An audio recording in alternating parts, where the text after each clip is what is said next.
كل سنة وإحنا في أحسن حال.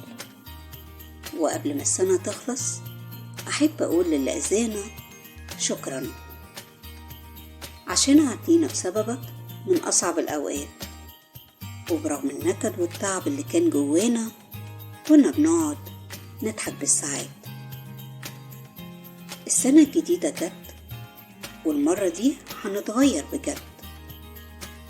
الناس الحلوة هنستقبلها، والناس التانية هنشيلها من حساباتنا، وحاجاتنا القديمة هنوزعها، وهنفضي أماكن في حياتنا للحاجات اللي تستاهلنا.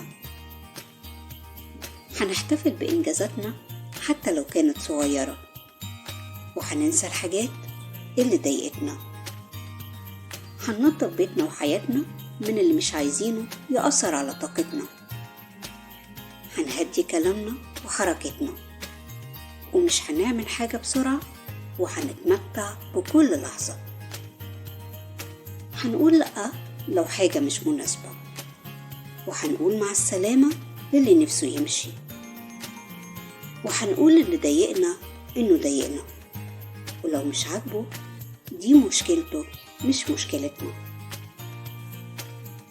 وهناخد بالنا من صحتنا، ومش هنيجي على نفسنا علشان حد. وهنتحدى الصعوبات، وهنعيش حياتنا بما يرضي ربنا. وهنتغير للأحسن، مش هنأجل فرحتنا. هنلبس أجمل لبس، هنحب شكلنا وهنقبل عيوبنا. هنتغير لنفسنا مش لغيرنا.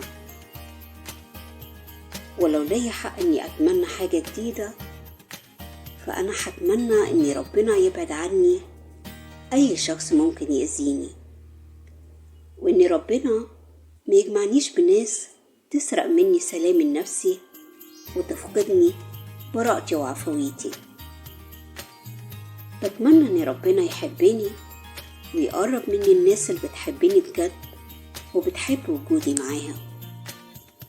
وأحب أقول لأختي في السنة الجديدة ربنا يجعلها سنة سعيدة عليكي. انتي أحلى حاجة في حياتي وأحن حد عليا.